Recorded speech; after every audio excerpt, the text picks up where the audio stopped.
আসসালামু আলাইকুম friends, welcome back to my channel.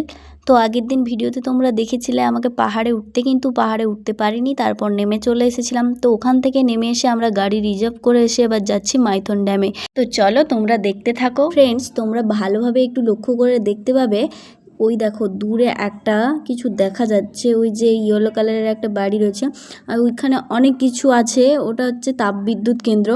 তো আমরা দূর থেকেই দেখেছিলাম, ওখানে যাইনি। আর ওর পাশেই ছিল ডিয়ার পার্ক, হরিণদের পার্ক ছিল। তো আমরা ওপর থেকে হরিণদের দেখেছিলাম, কিন্তু ভেতরে যাইনি। আমরা ভেবেছিলাম একদম মাইথন ড্যাম যাব, তারপরে আর অন্যান্য জায়গায় ঘোরা যাবে, যেহেতু আমাদের হাতে বেশি টাইম ছিল না, কারণ এটা আসার দিন ছিল তার জন্য।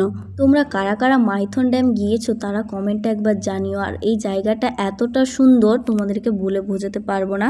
সামনে থেকে এতটা সুন্দর লাগছিল, চারিদিকে পাহাড় পর্বত, মাঝখানে একটা নদী রয়েছে, আর এদিকে রয়েছে পার্ক।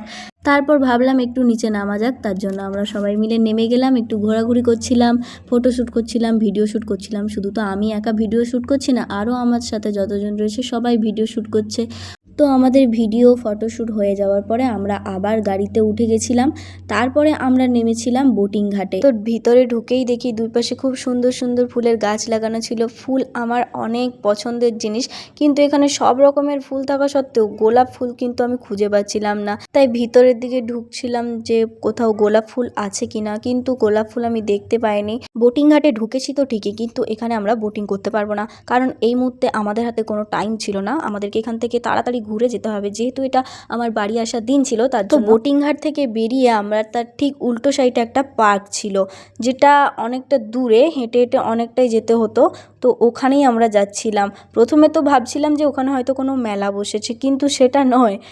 আসলে ওখানে সব সময় পার্কটা ওরকমই থাকে সাজানো, কিন্তু আমাদেরকে অনেকটা হাঁটতে হয়েছিল, পুরো জঙ্গলের ভেতর থেকে আমাদের যেতে হচ্ছিল। এখানে এদের কাণ্ড দেখো, এই পুচকি আমার ক্যামেরাম্যান ছিল, কিন্তু আমি অবাক হয়ে গেলাম যে ও যদি সামনে ছুটে চলে আসে তাহলে পিছনে ক্যামেরাটা ধরে রেখেছে কে। ঘুরে দেখি যে আসল ক্যামেরাম্যান চলে এসেছে, তার জন্য ও নিয়ে নিয়েছে। সত্যি কথা বলতে আমি যেদিন থেকে ওখানে গিয়েছি, যতগুলো ব্লগ করেছি, যতগুলো ভিডিও করেছি, সব কিন্তু ওই করে দিয়েছে। তো থ্যাংক ইউ ফ্রেন্ডস।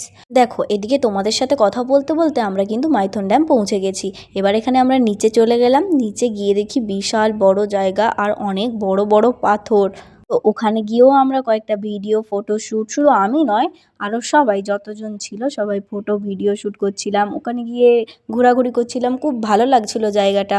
আগে কখনো এত বড় বড় পাথরে চেপেছি নাকি মনে নেই, কিন্তু এখন যেন মনে হচ্ছে আমি পৃথিবীর সব থেকে উঁচু জায়গায় দাঁড়িয়ে আছি। কিছু আলাদাই ফিলিংস হচ্ছিল এখানে গিয়ে। আমার মনে মনে ভাবছিলাম এইরকম জায়গা যদি আমার বাড়ির পাশে থাকতো, তাহলে প্রত্যেকদিন বিকেলে গিয়ে পাথরের উপরে বসে থাকতাম, আর রাতের বেলা বসে বসে তারা গুনতাম আকাশের।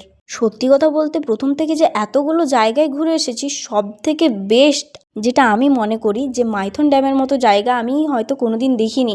এত সুন্দর জায়গা তোমাদেরকে বলে বোঝাতে পারবো না। এতগুলো জায়গায় যে আমরা ঘুরেছি, মুর্শিদাবাদ, পাথর চাবড়ি, সব থেকে সুন্দর জায়গা হচ্ছে এইটা।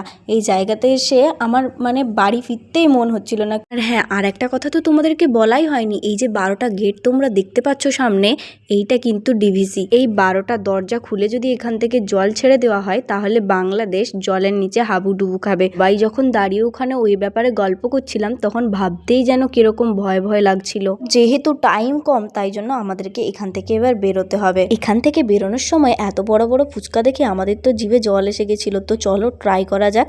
আর হ্যাঁ, তোমাদেরকে এতক্ষণ ক্যামেরাম্যান করছিলাম না, এই হলো আমার ক্যামেরাম্যান বন্ধু। যাই হোক, এখান থেকে ফুচকা খেয়ে আমরা বেরিয়ে পড়লাম আমাদের বাস যেখানে রয়েছে সেখানে। তো এখানে এসে একটু ঘোরাঘুরি করলাম। এই যে সামনে দেখতে পাচ্ছ এত বড় একটা নদী, মাঝখানে অনেকগুলো দ্বীপও রয়েছে, আর নদীতে সবাই বোটিং করছিল। খাওয়া দাওয়ার পরে কিন্তু আমরা এই ভিডিওটা করছিলাম, যেহেতু খাওয়া দাওয়ার ভিডিও ক্যাপচার করা হয়নি, তাই তোমাদের সাথে ওটা শেয়ার করতে পারলাম না।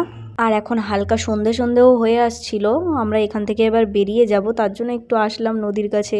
তো এখানে এইরকম টাইমের যে ভিউটা না, খুব সুন্দর লাগছিল দেখতে, জাস্ট ওয়াও। তো সব জায়গার ঘোরা শেষ, এবার আমাদের বাড়ি যাওয়ার পালা। দেখো হালকা সন্ধ্যাও হয়ে এসেছে, এবার আমাদের বাড়ি যেতে হবে।